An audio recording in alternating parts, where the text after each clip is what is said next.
Our manga starts off with the Golden Hawks Guildmaster Lucius Neek, who has fired one of the members named Laurent Gill for being unqualified for their party after seeing his records. Laurent Gill also happens to be the protagonist for this manga, and the shock of getting fired is very evident on his face since he never expected to be fired. Anger rushing through his veins, he smacks the table behind which Lucius sits. He tells him how Lucius exploited his abilities of skill appraisal, and after getting all the best members, he has decided to cast him away like he's nothing. Lucius mocks Laurent by keeping his hand on his cheek and pretending to think about how Laurent has ever contributed for the betterment of the guild. The level of mockery is high in this guildmaster. Laurent recalls how he and Lucius used to be close friends in the past. At that time, Lucius wasn't very strong, and it was Laurent who helped him find his true abilities and push him to improve. However, after that, a gap started to grow between the two.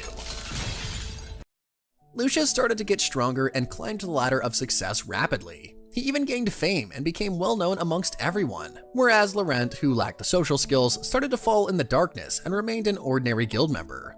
Despite that, he still worked very hard and gave it his all for the guild. Snapping back into reality, Laurent argues with Lucius over his contributions to the guild and how he helped bring in new members and even train them to make the Golden Hawks where they are now. Lucius, being a cheeky man, whips out a sheet of paper which contains Laurent's achievements in the past month. It is read out, and it seems Laurent hasn't been doing good at all in terms of the statistics. Coming in at 98th out of 100 in the number of monsters defeated, 76th in the items collected, and 86th in the quests completed. The stats don't lie, and also don't stand in his favor either. Laurent tries to explain himself, but is cut short by Lucius, who tells how despite being in the guild for over 5 years, he still hasn't made a great impact yet. If it were up to him, he would let this slide, but then again the other guild members won't really like this and also won't like Lucius paying him money for not having much contributions. He does have a small parting gift and throws a small bag of coins in front of Laurent, who embarrassingly picks it up and leaves in anger. Laurent hates himself for falling prey to Lucius's plan and how he used him for his abilities, and after getting everything he wanted, he just throws him away. Laurent recalls how this must have been his plan all along. Even when he used to go out on adventures, he would be given people who were unsuitable for the job and were not given the right weapons either, which is why they would have to leave the mission in between and come back. Our protagonist leaves the guild angry and promises to come back stronger and defeat Lucius once and for all, even if he has to start from zero again. He goes out to search for work as an independent appraiser, and upon entering the guild, he is met with judgy eyes and mocking smiles. Everyone knows he has been fired from the Golden Hawks Guild. Laurent asks the woman if there are any jobs for him, but without hesitation, she tells him that there are no jobs available for someone of his rank. He knows that this is all because of Lucius. His connections and influence in the entire guild has led Laurent to become a nobody. No one wants to hire him, and the people he used to call his friends now reject him openly. While walking out of the guild, his face filled with regret and shock, Laurent accidentally bumps into someone who starts screaming at him, but he's too involved in his own problems to care about anyone else. Laurent sits on a bench and looks at his hands. Even if he wanted to get back everything he lost, he can't, since it would all slip right through his fingers. He wished he could do something, but could slowly feel himself sinking deeper into a void of despair and anxiety. However, he is shaken out of his depression by the voice of a beautiful woman. It is Lillian Lucier, who is an adventurer for the Guardians of the Tree. He recalls being in connection with her when she had applied for the guild and the two were paired together for a quest. She wasn't cut out for the job, but he helped her find her true purpose. She thanks him with a bright smile for unlocking her hidden skill, and since then her accuracy has greatly improved. She notices that Laurent isn't really himself right now and looks down in the dumps. She asks him what the issue is and why he looks so sad, to which he regretfully tells her that he has been kicked out of the guild. The awful news shocks her to the point she almost falls, but Laurent comes to her rescue and grabs her waist, saving her from the fall. The two then sit down while they have something to eat. He explains his sad life story of how he helped recruit new members, and even after that, Lucius didn't want him and decided to throw him out. Lillian isn't very happy with this behavior, and she understands that though Laurent doesn't have up-to-date fighting skills, he is, without a doubt, a very valuable member. Lillian explains how her guild, Guardians of the Magic Tree, were no match for Lucius's guild due to their perfect recruiting and great members, which was all thanks to the efforts of Laurent. All at once, she gets up from her seat and suggests that they should create a new guild, an alchemy guild that would suit them both. She explains how they are in great demand for earthcraft, which are the minerals that are used for weapon repairs. However, the guild doesn't have the ability to produce all of them, and most of the people also prioritize taking these same minerals from the Golden Hawks. She knows they cannot outplay the Golden Hawks, but then again she wishes for a guild that won't be influenced by them as well. She holds his hands and tells him how his abilities and gifts could help in recruiting better people, and even create a new guild that would be unlike any other. Laurent thinks about this idea for a few seconds. His anxiety slowly hits, making him think if he is really capable of starting a new guild and becoming better than his previous one. After a moment of hesitation, he pushes himself and takes Liliane's hand. He agrees to start a new guild which would be different from the others. They celebrate with a little toast, and then the two head off to finalize their new guild, which they would announce the opening of the next day. The two reach the application office, and within a day, their application is approved and they finally have registered a new guild by the name of Spirit Arsenal. Liliane and Laurent both shake hands and agree to make Spirit Arsenal the best guild in this town. With the guild registered, their next big thing is to start recruiting members. Laurent tells Liliane how he would be needing a refiner first, then a workshop manager, and finally a silversmith for starters. He feels that these would be a lot of people for a new guild, but Liliane reassures him that she would support him with everything and would also help him get the members. Thus begins the search for the new members. Multiple people come to apply for the roles, but Laurent feels like they're not suitable for the roles. He knows that Liliane has done so much for him, yet he is unable to make even a bit of progress. He begins to lose hope when out of nowhere a girl comes to apply for the position of silversmith. Introducing herself as Ari, she seems a bit hesitant while applying for the role, but Laurent could see that she has potential and can create ores from level E to A. He tests her with some questions, asking if she can be a refiner since her previous job was silver crafting. A bit hesitant to take on this new role, but when she sees Laurent's positive smile, she agrees to take the role as long as she gets the job. With no more questions asked, he excuses her and she goes back home. Ari feels disheartened. She doesn't know if she would land the job or not, and on top of that, after applying to multiple different places, Spirit Arsenal is her last hope. She sits on her bed and is filled with mixed feelings. She hopes she gets a positive reply from him. She then hears someone leave a letter on her door, which she picks up after reading it, and is bursting with happiness and energy. She had lost all hope, but after reading the letter, she is happy that she didn't give up because Spirit Arsenal decided to hire her, and now she can go to work in a workshop. The next day, she reaches the workshop and is greeted by a happy Laurent, who tells her that she is his first worker and he would be showing her around the workplace and get her started. Ari is a bit taken aback that she is the only worker in the guild for now, and fears that she won't be able to do a great job and would be fired the same way she was by her previous jobs. He asks her if everything is alright, since she has a confused and scared look about her face, but she replies with a positive smile, telling him that everything is fine. He then takes her to the workshop and shows her around the place. Laurent even asks her if she knows the basics of refining methods, and she agrees to give it a go. A bit rusty at the start, she tries her best to create good blocks of iron and not waste any. However, she sadly burns 9 blocks of rank E iron and only manages to make 1 rank D iron block. She knows what will happen now. He will fire her or shout at her for wasting the materials, but she is surprised by what happens next. He gives her the thumbs up and congratulates her in creating such a great rank D iron and tells her how she has a talent. This makes her very happy as well as surprised. Moreover, she even tries to sweep the floor from all the mess, but he takes the broom from her and tells her to just focus on making the iron blocks into A rank while he does the cleaning. This is another surprising attitude since she has never seen the guildmaster do the cleaning up before. Nonetheless, she agrees to keep all her focus and attention in creating better iron blocks. After this, she works extra hard to create better quality iron blocks and works her head off to make her guildmaster proud. Finally, she manages to create level C iron blocks and runs to Laurent to show it to him. He inspects the iron and isn't that happy. He tells her that her capabilities are far more than this and that he believes in her. She can create level A iron blocks. Ari is a bit hesitant since this is asking a lot from her, but she pushes herself and with a positive attitude, she starts the work. She feels calm when Laurent is near her or in the same room. His energy is good and motivating. Day 1 isn't that great because she isn't able to create the same level iron block, and thus the days go by, but progress is being made from the girl. A week has passed and Liliane calls Mr. Laurent to the room. Before her is the rank A iron block and a huge smile that shows how happy she feels. Laurent is very happy and tells her that this is all her hard work and talent. All he did was provide a safe and positive place for her to work her heart out. In her previous jobs, Ari would feel sad and never believe in herself, but this new job of the Spirit Arsenal has transformed her mindset and belief in herself. Laurent looks at Ari and tells her that he is proud of her and even tells her that she has done a great job. Tears cascade down her eyes and she is happy over her achievement. On the other hand, Laurent is glad that the refiner position is set, and now his next target is to get a silversmith and a manager to manage his guild. After which, he would be able to make Spirit Arsenal the best guild in town. A month later, Laurent has made loads of progress from before. The production has increased, which is something he is worried about since everything is working out. Liliane has come to pay a visit to Laurent, who is busy working. He looks at her and quickly goes to make tea for her. She tells him not to bother himself in making tea since she is only here for a short visit, and tells her to wait a few seconds while he goes to keep the things away. Lillian is glad to see that Laurent is making good progress and is in a better mental position too.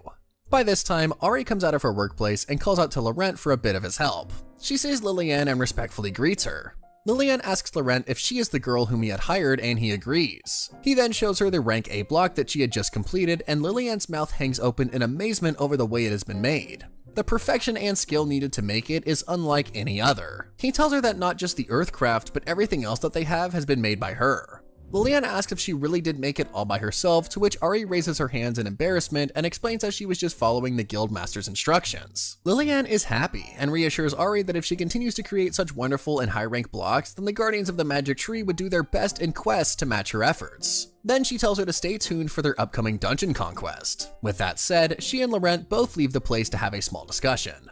Outside, Lillian asks him if Ari can take up the challenges that would be coming ahead, and he tells her how her positive feedback will boost her even further. She then pats his head and tells him how she is proud of his efforts, and all of this wouldn't be possible if he didn't give it his all. She was scared about the situation when he had asked her to come over and thought maybe things aren't working out, but her assumptions have been removed and knows that the guild is in safe hands. Nonetheless, she can't stay for too long and has to make preparations for their next quest. She bids him goodbye and leaves. In another place, at the Golden Hawks Guild Hall, a man barges through the doors, his chest bursting out of breath. He tells everyone to get out of the way since Lady Jill is back. A row of men stand in line on both ends and in unison welcome Lady Jill to the hall. And enters Lady Jill. In her confident attire and serious looks, she is accompanied by two of her members who follow behind her. She is pissed over the special reception and wants to know why the guildmaster even created such a rule, even though she had told him not to do this. She isn't the type to enjoy receiving this sort of greeting. She had gained her position and ability all thanks to one man, and the reflection of Laurent passed through her mind. He had helped build her to become who she is today. She recalls how in the beginning when she joined the guild, Laurent had greeted her and told her how she had the potential to become an armor knight.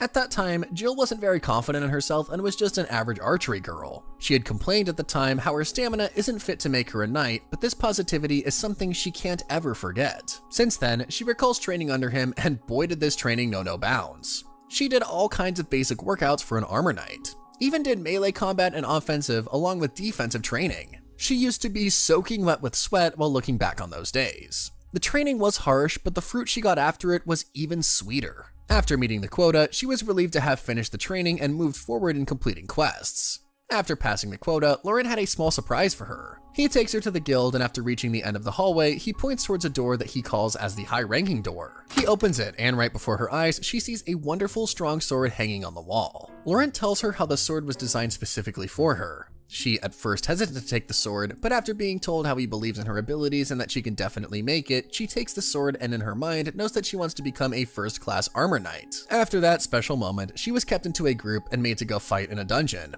While she was there, her team intercepted a huge golem that made all the other members run out of fear, even the leader. However, Jill didn't move an inch. She eyed the menacing monster and asked herself if she should run away or face it like a true knight. The answer was in the affirmative, since she runs towards it and jumps over it. Using the specially crafted sword, she cuts the golem into tiny bits, and with confidence bursting out of her, she leads her team to success. In her first battle, she was able to defeat 3 golems and brought in unusual results for a newbie. Deep in her mind, she hoped that Laurent would be proud of her accomplishment. But sadly, things turned out differently to what she thought, because when she returned, she was summoned by the guildmaster to his room where he assigned her more quests to fight bigger monsters. Finally, after completing all of these quests, she returns back to the guild and is looking forward to meeting Laurent. She opens the door to his room, but is surprised to see someone else in his place. The man drops his things and apologizes for it, and upon asking where Mr. Laurent is, he tells her how he has been banished from the guild by Lucius. Shocked by this news, she barges into the guildmaster's room and demands an explanation. Lucius, as cunning as ever, tells her how Laurent joined ties with Magic Tree and forgot all about the ties and favors his own guild had given him in the past. Jill isn't buying this cunning story one bit and leaves the room. She will get to the bottom of this and save Laurent from whatever problems he's in. The Golden Hawks Guild party has been caught in the middle of some golems, but they managed to eliminate the enemy soon enough. This achievement definitely makes their leader, Marco, really happy since he's been trusted by Lucius to complete this quest for the first time. Talk about some big boy responsibilities, huh? Marco isn't too worried about his mission as it's a piece of cake for him and his party as they have all the updated gear and strong warriors who actually deserve all of the equipment as well. Of course, their leader Marco is a lethal weapon in his own right, and proving to be quite useful for the Golden Hawks Guild. Plus, he's ready to win this large-scale dungeon conquest, so success might not be far off. This is when one of his men arrives to let him know their scouts have arrived at the deepest part of the dungeon. Marco's ears straighten up after hearing this little piece of information, and he immediately goes to check out what their scouts have exactly come across. A few minutes later, he is standing in front of a number of coffins in the deepest part of the dungeon, ordering his men to check out what is inside of them. His men don't seem too happy about having to go through coffins, however they go ahead and fulfill Marco's command since they have no idea how to ignore a direct order. The second his men open the coffins, Marco's face falls to see the skeletons inside them without any treasure on their being or in the coffins themselves. His brain starts working nonetheless, and he tries to think of a plan without losing any time. Clearly, his party is too impatient to wait for Marco to come up with something since they have lost their weapons, and they don't have enough Earthcraft to support them to fight with that many enemies. Plus, the party is already tired, so their chances have started looking a bit bleak. However, Marco doesn't want to listen to all these excuses, and he even threatens to fire his own party members if he fails this quest. His mind has been jumbled up so much that he doesn't even listen to the latest reports brought back by the scouts. Meanwhile, Marco knows how impossible it is to succeed in this task. Therefore, his mind lights up, thinking if he should try out a suicide attack, which is evidently a very stupid move. At this point, one of his men speaks up, suggesting that they should retreat and bring all this information back to the guild right away. His idea makes Marco even more angry, and he starts off by scolding this party member for coming up with such a loser suggestion. For the first time, Marco acknowledges that they don't have enough supplies for carrying out this quest, and a retreat would bring an even bigger loss to the guild. He is definitely not going to be the one to stand in front of Lucius and give him such bad news. Finally, Marco finds out that the Guardian of the Magic Trees force is also here at the dungeon, which is led by Lillian. Hearing this, Marco's mood turns gloomy for a second until he arrives back in his happy mood, actually believing that Lillian and her group's arrival is going to be beneficial for them. Marco's team begins the attack on the skeletons, who are great fighters by the way. Soon, the lower guild also begins their attack when Marco takes notes of their opponent's damaged weapons. It's a well-known fact that the Golden Hawks Guild has monopolized the Earthcraft used for repair, therefore he thinks that it's impossible for this new guild to defeat all these monsters with such equipment. Marco instructs his party to prepare for the attacks as well, letting them know that they will rejoin the battle right after the fireworks.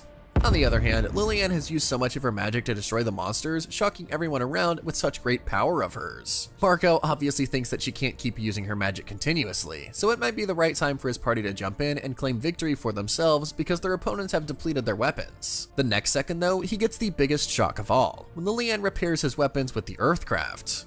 This detail has been totally unexpected, which is why Marco immediately tells his men to jump in and fight before the opposite guild takes over the dungeon completely. Lillian is almost finished with the battle by this time, and she comes over to deal her final blow.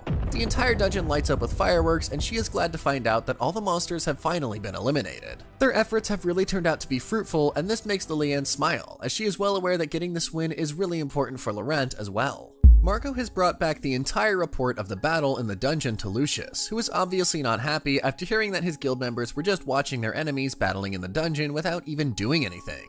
Marco senses his mood and tries to explain that it wasn't his fault entirely since he has no idea how their opponents managed to get their hands on the Earthcraft. Of course, Lucius is in no mood to listen to his lame excuses, telling Marco to be ashamed of himself for getting defeated so easily even after being an elite member of the guild. Before he can apologize though, Lucius tells his verdict of demoting Marco to a lower level and basically throws him out of his room. Now he needs to find a replacement for this particular elite member. This is when Diane suggests that they should consider Jill in Marco's place, which makes Lucius think long and hard about the girl who improved only because of Laurent. Maybe it's too early for her and she wasn't ready? Anyway, his guild still has other things to be concerned about for now, starting off with how exactly the Magic Tree Party got the Earthcraft that they showed off in the dungeon. According to Lucius's latest information, his guild has clearly monopolized all of the Earthcraft, so it's quite impossible for others to get it. Does this mean they have a traitor in their midst? They can't say for sure without any proof though, right? This is why Lucius summons the representatives of the three guilds, promising to uncover the truth and crush their enemies in the process. On the other hand, Ari enters Laurent's room after hearing a loud noise to find out that a cup had just fallen.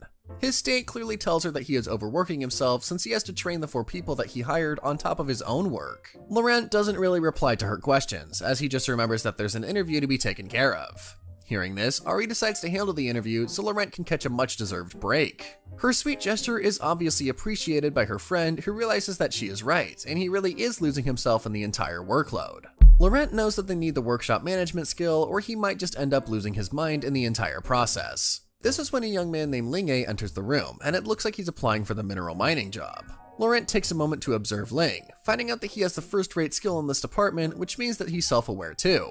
Plus, Ling can definitely shine brighter with some polishing from his new mentor Laurent, and they might just conquer the world too. Looking at him and his skills more closely, Laurent is sure that Ling is a first-rate ore with workshop management skills as well. At this point, Laurent lets him know that he and his guild will be happy to have him on board, however he has a condition first. This condition includes Ling working on their workshop's management too, which might just solve most of his problems and probably give him a couple of hours to relax as well. Obviously, Laurent promises to give him full support throughout his journey with them, and guarantees that his talent will surely shine, making him stand out in the crowd.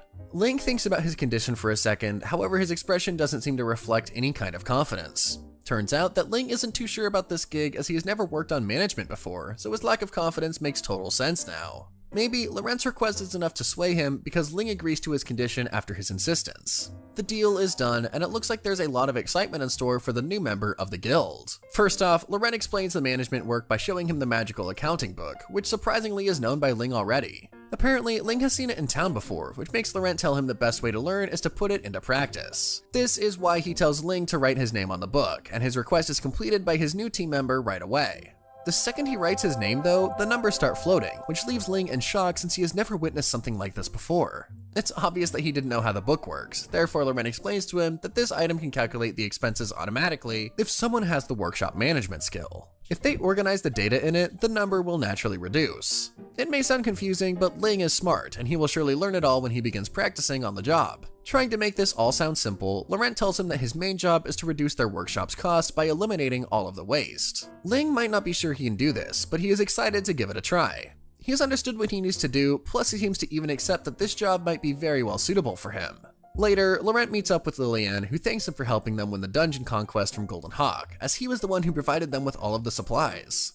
Laurent doesn't really think it's that big of a deal, therefore he changes the topic to the new mine that has been discovered recently. The news surely travels fast, and Liliane is not surprised about it as well. However, the tension rises when Laurent asks for some ore and Liliane only tells him that she was going to order some gear from him anyway. Laurent doesn't know what to reply to, which makes his friend sense that something is wrong. Her instincts turn out to be right when Liliane finds out that Laurent doesn't have enough money since the bank refused to provide him with a loan. Well, technically he can get a loan if their profit ratio increases by 5%, which sounds like a difficult task considering their current situation.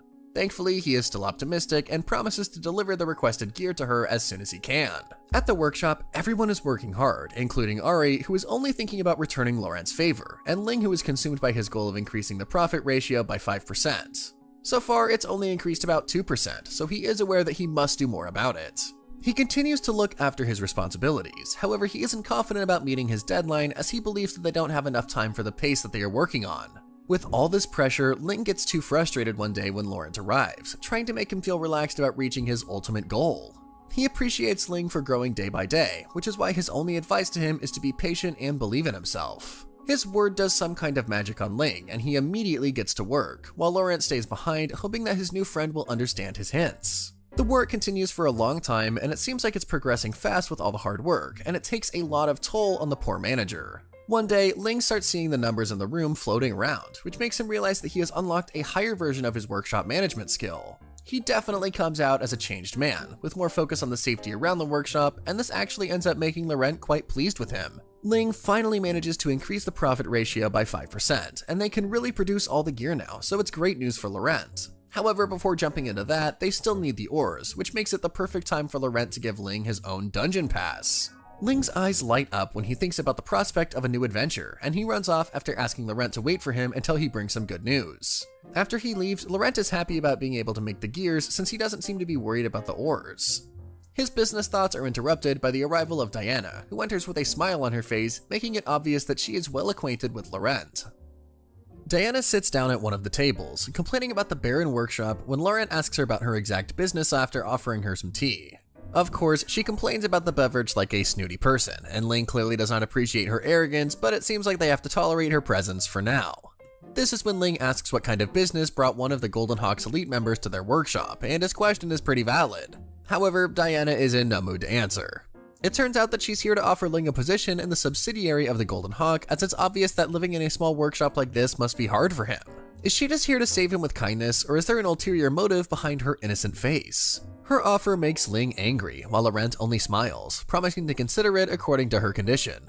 This gives her more confidence to speak up, therefore she asks that they sell them A-rank iron for 100 grand each, which will make Laurent's path cleared to become their subsidiary. It's pretty clear that 100 grand is an unreasonable price for something worth 300 grand, but Diana still tries to sell it as a good deal in front of the two guys. Fortunately, Laurent's too clever for her when he says that he'd be grateful if they buy it for 100 grand each, which makes Diana surprised. She has to end up telling him that this deal is not for real, and she has only shown up at their workshop to mock him with such a low price.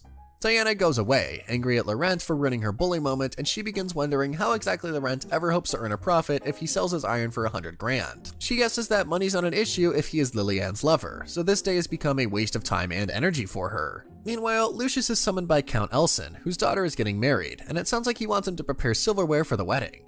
This request makes sense as he is well informed about many alchemy guilds that are working for Lucius. Therefore, he invites him to the silverware fair that he will be hosting as well. Count Elson is quite an ambitious man with his big plans of making this fair an annual thing in the town, and it's obvious that he wants Lucius's subsidiary guilds to participate in the competition as well. The Count is clearly very excited about the event where all the alchemists will gather together regardless of their origin and positions. A competition between them on equal footing will surely be a treat to watch, right? Elaborating even more, the Count reveals that the creation of the first champion of the big event will become his daughter's dowry, and it's obvious that he is proud of his idea for a gift of his beloved girl. His speech gives Lucius an unreal confidence, which makes him promise that he will win the competition. His words obviously make the Count pleased, therefore he informs him that the prize money will be quite the fortune in order to motivate him even further. The two raise a toast, while Lucius silently tells himself to play along as it will be a good chance for him to display his prowess. On the other hand, Laurent walks into the Quest reception office and is disappointed to see that Lillian hasn't done anything about the receptionist yet.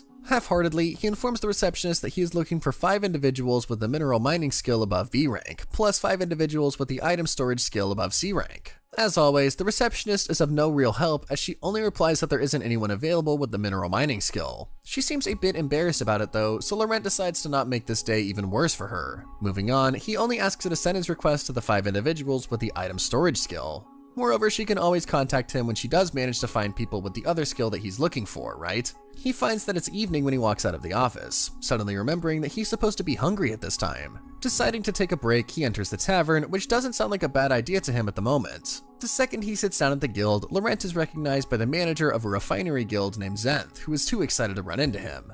The new guy immediately joins Laurent, who begins remembering their last meeting when he was still a member of the Golden Hawk. Zenth has no clue about his current situation though, and he even thinks that Laurent must have become an elite member of the guild by now. However, he soon finds out that his guesses are wrong, totally shocked to hear that Laurent was kicked out of Golden Hawk.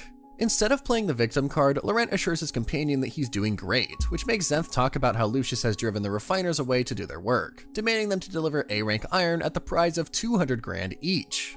Furthermore, Laurent also finds out that Lucius has asked them to produce silverware for the Count's daughter's wedding, which is surely an interesting little detail. This is when Laurent offers to sell him the iron for his guild for 100 grand each in return for 5 of his employees on loan with the mineral mining skill. Zenth agrees to this deal, and they promise to work closely together in the future. Later, Laurent moves another step forward when he spots a suspicious sales girl who makes him curious. He appraises her talent because he has a weird feeling about this girl being quite wonderful, and he believes that his gut feeling must just turn out to be 100% correct. Laurent sees the little girl in front of him and is beyond amazed at her capabilities and skills. She can easily become an S-ranked alchemist. But a thought creeps into his mind. She is an elf, and the alchemy skill is supposed to belong to the elves' worst enemies, which are the dwarves. She couldn't possibly have learned it, let alone master it to this length. He asks her where she learned this unique skill, but is interrupted by a woman who appears and asks if her daughter did something bad.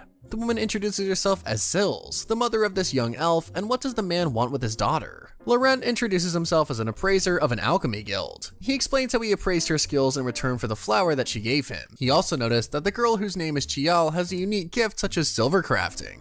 Sils is surprised that this appraiser has noticed her daughter's abilities and diagnosed them with such details in one glance. Sils doesn't wish to discuss this unique skills of her daughter's in public, and asks Laurent if he can visit her shop and they can discuss this in detail. At her shop, Sils tells the dreadful story about her daughter, how she was kidnapped and forced by the dwarves to learn the skills. Not long ago, the elves and the dwarves were at war against each other. The small fight turned into a bloody war where many fighters lost their lives. During the war, her child was captured and taken to the dwarf's cave. They treated her as a prisoner, and when they couldn't do anything else, they forced her to learn the alchemy work. Now her child is in love with alchemy, something that Sils sees as a horrible scar of war. She looks at Laurent with hurt in her eyes and pleads to him to help her find a solution to help her fix the child.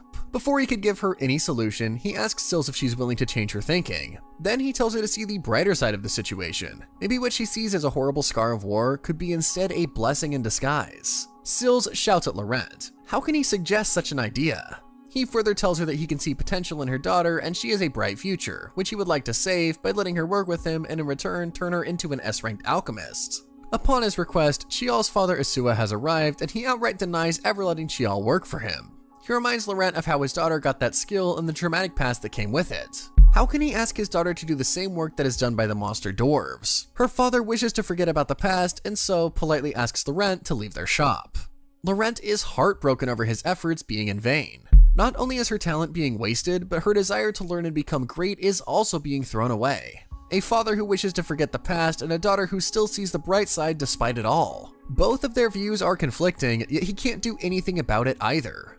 Deep in thought about the situation, he hears someone approach and tell him that the wrinkles are being formed between his eyes. He looks up to find Miss Lillian in front of him and his mood changes. She inquires over what is bothering him, but he brushes it aside and they start to talk about business. She shows him a list of gear that they would be needing. She also reminds him that the commission would be difficult. He asks when he would have to finish it all and she tells him that it must be done in a week, which is a very short time for him. Cold sweat starts to trickle down his neck. He can't let go of this offer. Lillian knows that this is all on short notice and the time frame isn't even helping, but after their dungeon conquest, they won't be able to protect the loot if they don't have the right weapons. This is also a chance for them to get one step ahead of the Golden Hawk. Determined now more than ever, Laurent reassures her that the weapons would be ready by the deadline and leaves to get everything prepared. He meets up with Ling and asks if everything's ready. He shows Laurent the 30 new workers who have been recruited. Laurent is happy that he has someone like Ling to rely on. He does wish that Chial would have joined him as it would have strengthened his team. Nonetheless, he doesn't have much time to think about past problems and stands to address his entire new team. He stands before everyone and tells them that he is the owner of the guild and the task that is before them is beyond their control, but they have to give it their all to make this possible. He believes in them and so they must get started. He divides them into two groups, asking both the teams to collaborate with each other and try their best to make this work. While the people work, Laurent goes around seeing if everything is going smoothly and if anyone needs any help. In this way, the work is done on time and they manage to load all the weapons into the wagon. Once the things have been loaded and safely secured, Laurent turns around and looks at his workers who are now all lying on the ground, tired and exhausted. Completing this huge task wasn't easy, especially when they had to work at once and with people who they never even knew. This is all thanks to Laurent's great negotiation and motivation skills, which has helped him make everyone join together and become one. He thanks his entire team and gets on the wagon with Ling to deliver the weapons to Lillian. Back at the capital, the Golden Hawk Guild cheers their team on and mock Lillian for not having any weapons. Lillian has her entire trust on Laurent and luckily enough, he appears with a huge wagon of weapons. With a smile on his face, he apologizes for making her wait and removes the cloth from the wagon and shows the weapons that he has brought for her. Laurent comes in like a hero after defeating the Demon Lord, even though he just completed a request for weapons. He removes the sheet and Lillian has nothing but praise for leaving all her trust on him. She holds her hands in happiness and tells him that she must repay him someday for this wonderful surprise, but he tells her not to say that. He reminds her how in the past he had lost his job in the Golden Hawks Guild and was moving around with zero hope and wished to die, but she came and pulled him out of a dark place and now it's his turn to be there for her. Guardians of the Magic Tree and Spirit Arsenal will forever work together and they both shall build the best future for each other. After saying this, Laurent and Lillian shake hands. Lillian looks at him with determined eyes and tells him how because of this hope, she will now strike a counterattack and make it to the top. And nothing shall be stopping them from moving forward, not even the Golden Hawk. With that said, she leaves with her team. Laurent and his trusty friend Ling both leave as well for their shop. They are happy that their order was a success and this is just the beginning of more future big deals and plans. Back at the shop, Laurent's door is locked upon by Ari, who tells him that someone has come to see him and she is an elf. Quick as a lightning bolt, he runs out of the room and is praying that it's the same elf girl that he prayed for since so long. He couldn't save her from her strict parents who didn't want her to pursue her dreams, but now he prays it's her so he can protect her dreams from being shattered into tiny pieces. However, sadly his hopes are crushed when it isn't the girl who has come to see him, it is instead her mother. She apologizes for visiting so suddenly and her face is showing concern and distress. Something must be bothering her. She firstly starts by apologizing for the way her husband had an outburst of emotions where he rejected his offer to let his daughter work under him. Laurent didn't take the rejection that badly and tells her it's fine since he is at fault for forcing his opinions on them. Nonetheless, she still takes the blame and asks Laurent for a favor. He takes out a seat and motions her to sit on it and then tell him what she needs his help with. She sits down and says that since he's a workshop owner, she would like him to make some weapons for her. A bit confused by her request, he asks why she, an elf, would be needing weapons, to which she explains how she still has fears about the past repeating itself, and now wishes to have weapons to protect her family. He understands where she's coming from, but then another thought creeps into his head. Why would she want these weapons from him? There are plenty of other workshops to make weapons, so why particularly him? This is when Sills further explains where her business isn't doing really good, and because of which she doesn't have a lot of money to pay a high price for the weapons, so she was hoping Laurent would give her a special discount or at least lower the price of the weapons.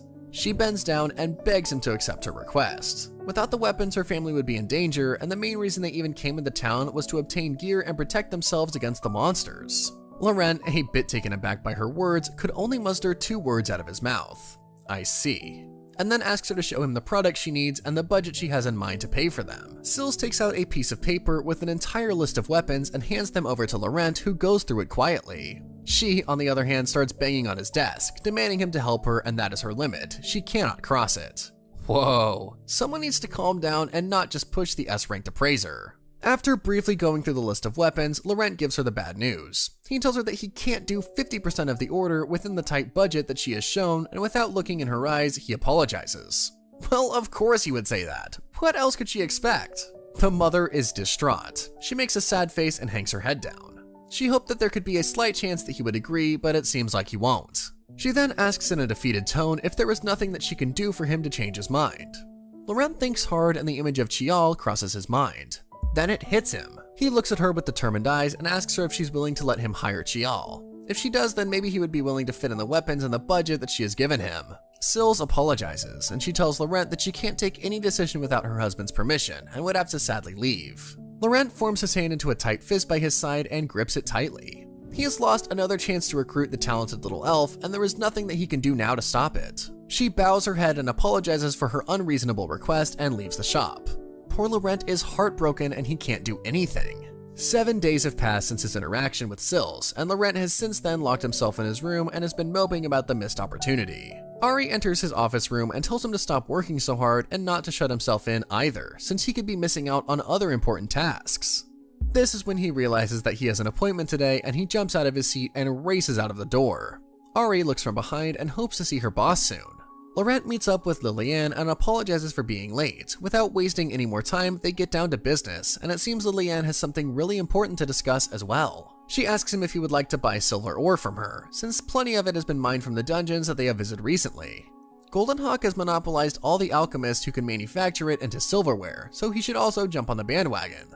Laurent is a bit hesitant and sad. Lillian can notice it in his eyes and motivates him. She tells him to believe in his workers since they are all talented and not to give up.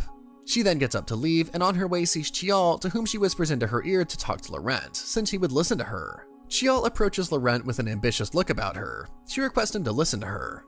Once he is all ears, she tells him about her love for crafting silver, and since there is a silverware fair coming up, she wants his help to become the greatest silversmith ever. Laurent is silent for a good few minutes. He doesn't know what to say to her or tell her about the conversations he has already had with her parents. She looks up and asks if he would help her or not, but then is given the bad news. He tells her that he was supposed to come and meet her to tell her the bad news, but since she's here, she must know. Laurent explains how he became hesitant to recruit her, after being informed about her tragic past from her parents, and since then, he has been having mixed emotions if she would be happy working as an alchemist. To this, she shouts at him and tells him that her heart loves alchemy and she is willing to dedicate her entire life to it. Laurent understands what she means, but is still a bit hesitant. However, his mind changes and a burst of energy creeps into his body. He keeps his hand forward and asks if she's willing to make silverware for his guild. He knows he would have to deal with her father later, but that is not something he wishes to think about right now. He and Chial both shake hands and are happy to embark on this new journey together. Laurent returns back to his workshop and is met by a cheery Ling, who tells his boss that everything is going good and they are well funded. Laurent hands him a piece of paper and tells him to read it. He goes through the list of weapons and even sees the budget that they would be paid for making it, and he is surprised. But when he notices that Chial is with Laurent, he understands that this is all for the girl. Ling knows that he can't say or do anything that would change his mind, and so he agrees to get the furniture and items to make this happen. Laurent is more than happy to have such a supportive assistant. Laurent's new workshop is completed as well, and he tells Chial to get started on learning how to become a great silversmith. She is more than pumped up as well to get started. Back at Syl's place, she tells her husband that their new neighbors brought many flowers from them, and he is surprised by the wonderful news. Now they have enough money to cover the weaponry costs for this month. The two then go out to thank their new neighbors for buying their flowers. Nonetheless, since they have enough money to get the weapons, they both leave to meet Laurent in his new workshop and get the weapons. There, they are amazed to see how grand and beautiful the new workshop is. They enter and are amazed by the flowers and everything that is in there. It almost seems like they're in a forest. The worker takes them to a room where they are shocked to see their daughter doing alchemy. The truth can't be hidden anymore, and Xiao comes out clean to her parents and tells them that she has taken up the job working under Laurent as an alchemist. Her father is at a loss for words, not because he's happy, but because he's shocked at what has just happened. Xiao apologizes, but then she stands her guard and tells her father that her love for alchemy is beyond his understanding. She knows that he cares for her, but she wishes to make this life decision for herself, and won't back down even if it's against his will. Her father then looks at Laurent and asks if he is the one who built the workshop. He is surprised by the wonderful and fresh air in it, but then again he isn't much surprised by this little secret he had going on. Xiao's father seems to be taking the situation quite lightly. Finally, her father agrees to let his daughter stay and work for Laurent. He believes this workshop to be safer than any other place in the city, and so gives her his blessings.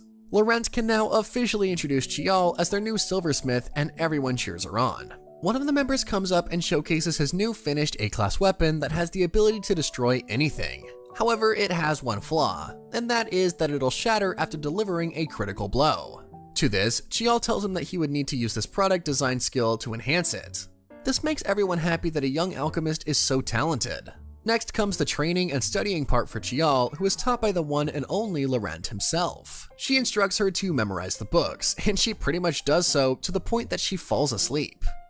Ari comes in to announce dinner and sees Xiao asleep on the books, and she takes her away with her. The next day, they study something new, and once she's done, he tells her to design an A-class bow. He knows it is difficult to do so, which is why she would have his full support if she messes up. And so begins her training, and she continues to give it her all for him. One night, after working very late, she makes her way to sleep, but then overhears Laurent and Ling discussing something. She hears Ling scolding Laurent for being so dense and agreeing to sell 50 A-class bows to Xiao's family in exchange for her, and that too at a very low price. Xiao is heartbroken and runs away. Laurent chases her and tries to console her. He tells her that he believes in her talent and she isn't at fault. The next day, Xiao is refreshed, and she apologizes to Laurent for her bad behavior. She is now more willing than ever to give it her all and repay them for their efforts and belief in her. Xiao is locked away in her room with her drawings. However, she doesn't seem satisfied with any of her designs, which is why she has so many crumpled papers around her with the rejected designs still fresh on them. She surely looks like a perfectionist at this moment, as she tells herself to do better the whole time. Outside her room though, Ling and Ari look quite worried for some reason until Laurent arrives to ask them what exactly is wrong with Xiao. Ari responds to his question, elaborating on how Xiao is pushing herself too much as she keeps on drawing the whole time. Ling agrees, and even though they're worried about her, he thinks that they shouldn't disturb her while she's working. Maybe this is her entire process of becoming obsessed with a single task until it is completed without any faults. Of course, Ari is still upset since Xiao is just a child and working so hard might make her go mad one day. This is why she asks Laurent if he can do something about this particular situation. Laurent thinks for a moment before telling them both to take care of Xiao for him, as he is going to give them his full support. He smiles after saying this, which weirdly makes his teammates relax for a bit, and then Laurent walks away through the corridors towards one of the rooms. He enters Xiao's room in a cheerful mood, complimenting her for doing such a great work, which makes her too excited to see him after such a long time. This is when she lets him know that she needs to have a word with him. But before she can start this conversation, Laurent takes out a sketchbook from his pocket. He asks Xiao if she wants to talk about this sketchbook. However, she still seems too shocked to say anything. It's clear that she never expected Laurent to get his hands on her sketchbook without her ever realizing it. Her silence gives him the perfect moment to ask if he can have a look at her design, which surprises her even more. And she tries to deny his request because she is embarrassed about her unfinished work. Her answer doesn't change Laurent's motives though, and as he was expecting her to say something like this to keep him away from her designs for a while at least. However, for Xiao, Laurent is more stubborn than her and he opens up her sketchbook anyway, letting her know that he doesn't find anything wrong with her design, which seems perfect to him. However, the only con would be that nobody in their workshop can make it because their guild is still fresh, and they certainly don't have too many resources. He also informs her that they will need a highly skilled craftsman to make his product, and they will only be able to make it if it requires B-rank skills. His explanation makes Xiao quiet for a minute until she promises to try and simplify her base even further, even though the required materials will remain the same. Her determination is a big reason for Laurent's satisfaction, and he agrees to leave all of these technicalities up to her only. He steps out of the room and goes straight to Ling with a list in his hands. Handing the piece of paper over to him, Laurent asks him to check out the materials written down on it that they will need to make a bow. Ling takes the paper and immediately skims through it when he informs Laurent that one of the materials' prices has gone up recently, which has made it cost about 3 times the normal price. The issue is going to be a bit problematic for their budgeting process for sure. The situation certainly is tricky, however Ling might have a solution up his sleeve when he asks if he can stop the management work for a while since he has no idea how to make it all go in their favor. Laurent agrees him to let him do whatever he thinks is best and necessary, which makes Ling even more determined to find the ores within 5 days. Trusting his promise, Laurent decides to take care of the management work himself during this period, and sends Ling on his way to achieve his target.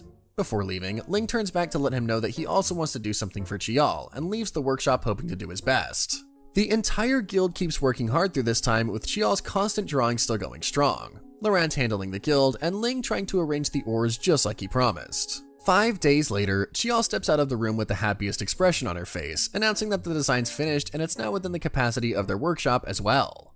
Laurent is pleased to hear this, telling her to take some rest after working non-stop for days on end. Chial starts walking towards her room immediately, but is soon stopped in her tracks with the arrival of Ling, who looks like he hasn't slept in months. He seems to have just come back from mining with his face having so many specks of black dust, and he even laughs at his dirty appearance. He doesn't mind if he looks like a miner, to be honest, since this is exactly the job he applied for in the first place. Chial feels bad for making Ling work so hard. However, Ling feels like he has done his best to help her out since she has been working without breaks as well. His reply makes Chial smile, and she tells him that he really motivated her to keep working. Therefore, she has opened her heart up to his team, and she can't wait to be a part of it as well. The two bid their goodbyes before Chial continues to move towards her room to get some rest, leaving Ling behind.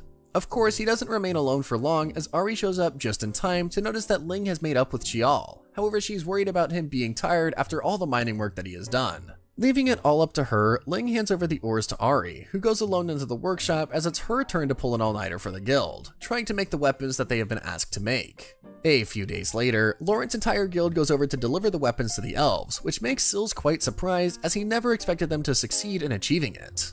This is when Laurent lets him know that they have succeeded because of his daughter, Chial's, constant efforts, which brings a proud smile on his lips. Sils confirms that they have indeed received 50 A-rank bows, and it's obvious that he doesn't feel the need to check them all one by one. Apparently he can tell from the divine light over the bows that they are indeed A-rank, even though he is a lower merchant, and he thanks Laurent once again for making it possible for him to have such great weapons. It's finally time for Sils to leave, as he can't wait to show all these bows to every elf he knows, feeling even more grateful to Laurent for discovering his daughter's talent and teaching her so well. The Spirit Arsenal Guild has definitely earned his trust, and he rides away after asking Laurent to take care of his daughter in the future as well. This is when her eyes land on a silverware platter, which is absolutely stunning, and Laurent informs her that it's made by someone named Dorwin, who will be their biggest rival in the upcoming silverware contest. This information is not well received by Chial, and she asks for a moment alone before going away on her own, making Laurent think that he shouldn't have told her. It's clear that she will have to face this reality sooner or later. Therefore, Laurent concludes that it might just be better to get her to know everything beforehand only. Poor Laurent feels sorry for Chial and goes over to find her sitting alone when she excitedly tells him that the platter was mesmerizing, and her enthusiasm makes him a bit more relaxed. He's glad to see that she's enjoying herself even when she has a challenge to face, making her the most wonderful kid he has ever seen. Chial is determined to produce great works like the platter, and she can't wait for her designs to be displayed in these shops as well. Laurent's face falls when he hears her future plans, and he decides to break it to her that nobody in this town will buy silverware from their workshop. Before he can elaborate the reason for their situation, Chial cuts him off, telling him that she is delightful enough as long as she can keep making silverware. Plus, she's willing to wait for their workshop to gain some recognition. Laurent still doesn't feel satisfied as he knows that she must be disappointed. Therefore, he decides to tell her about this time at the Golden Hawk when they were to sit down for some rest. He informs her that their guild's objective is to defeat the Golden Hawk. However, they have sadly monopolized all the businesses in this town, which means that she can make a bigger name for herself if she decides to quit their guild. It's obvious that Chial doesn't like the direction of this conversation, and she interrupts his speech by telling him that she has absolutely no issues with waiting because she is grateful to him for persuading her father and giving her this life. Her gratitude knows no bounds, and she even promises to become the best alchemist in town for herself and her team. Chial and Laurent go back to check on the rest of the fascinating stuff at the shop, and they spend some wholesome moments together before finally going back to their workshop. Ari welcomes them both with a big smile on her face, immediately asking Chiol about her experience with the market research that they have just returned from. Chiol happily tells her that she had a lot of fun, plus she learned so much, which means that this little field trip has only benefited her in the best way, and she can't wait to test out every little thing that she has discovered. After Chiol leaves for her room, Ari turns to thank Laurent, who looks a bit troubled for some reason. Upon asking, Laurent tells her that he needs to discuss something. Therefore, they call Ling as well, making his top secret meetup a place for everyone to let their hair down and have a heart-to-heart talk. Their little meeting takes place in Laurent's office, and he immediately informs them that they are having this session to talk about the future goals of the Spirit Arsenal Guild.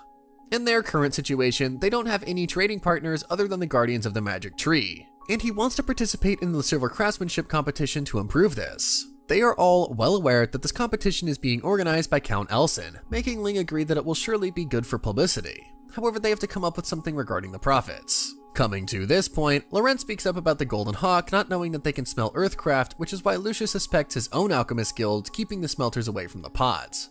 This might be a great way to plant some seeds of distrust among the workers as well. Moreover, A-grade silver is absolutely impossible for the Golden Hawk, which might mean that their guild can win this competition and get a big contract. Their worries will certainly be over if this happens, right?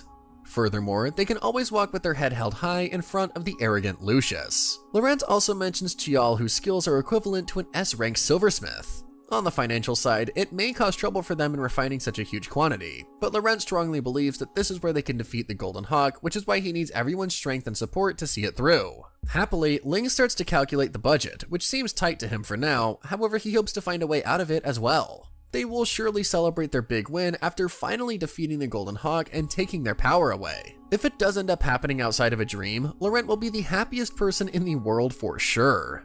Enjoying this feeling, Laurent walks out to find Chiol waiting for him, and she immediately requests that she wants to participate in the competition. Laurent doesn't know how to feel about this particular request, and tries to explain that they will be fighting against the Golden Hawks. Luckily, Chiol is well aware of the risks and she understands how terrifying their opponent is, but she believes that they can win if she gets the support from her guild. It's time for her to do something for her team, and it doesn't look like she'll be backing down anytime soon.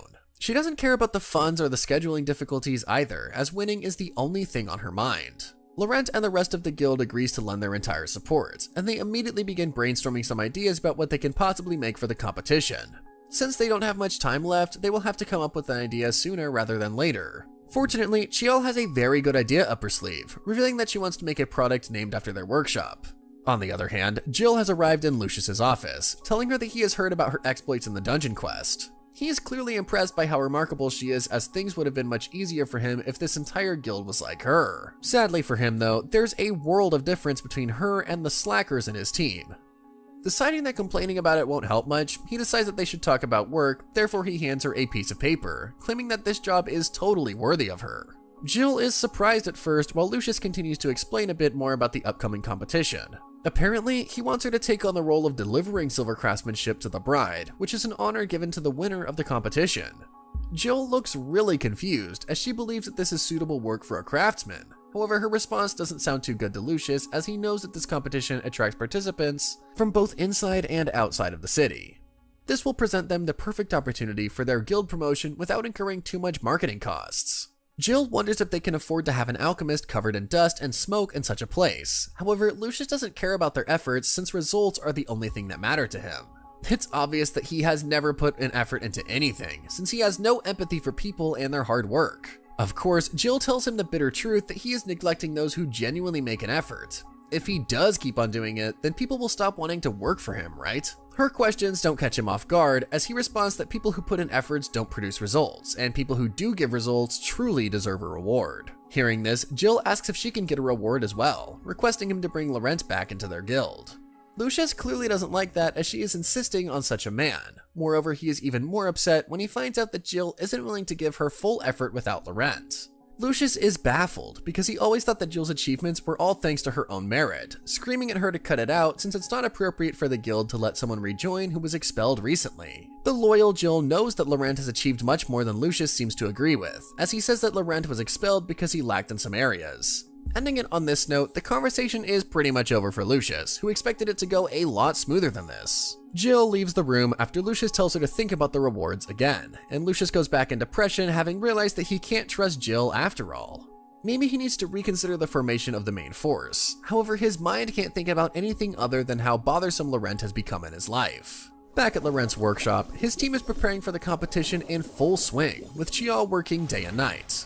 Ling and Ari have also given their 100% in making the perfect silverware product for the competition, and they soon put it in front of Laurent for his final verdict. Laurent looks at the silver goblet, asking if it is the finished product indeed. However, Chiao seems to believe that it's a complete failure. She thinks that it should have been an effective magical tool originally, but ended up cracking it when she infused it with magic. She definitely looks unhappy about wasting all the materials on such a useless product. Laurent is also disappointed, since he is well aware that they are running out of materials and time at this point, and it's clear that he has no choice but to go with the regular silverware artifacts. Before he can make his final decision though, Chiao interrupts by asking if she can try just one more time and see if she can be successful at last. Aware that there's not enough time and the schedule is tight, but she believes that she can't surpass the silver craftsman she saw the other day with a regular silver artifact. No matter how dire the situation may be, Chiao hasn't learned how to give up yet, and she is ready to overcome all of these challenges. She has made up her mind to be the best with everyone from the spirit arsenal by her side. Her speech gets everyone emotional. However, Laurent asks the real question as he needs to know if they can manage to secure it. Her confidence has evidently inspired the rest of their guildmates, and they all agree to do their best until the very end. The hard work begins with each person trying their best in their departments, while Chiao continues to call the spirits and their blessings before she ends up designing the perfect silverware product. The new goblet definitely looks magical, and everyone is in awe of it because Chiao's dream product has now been perfected, as she introduces it as the silver artifact of the Spirit Arsenal Guild itself.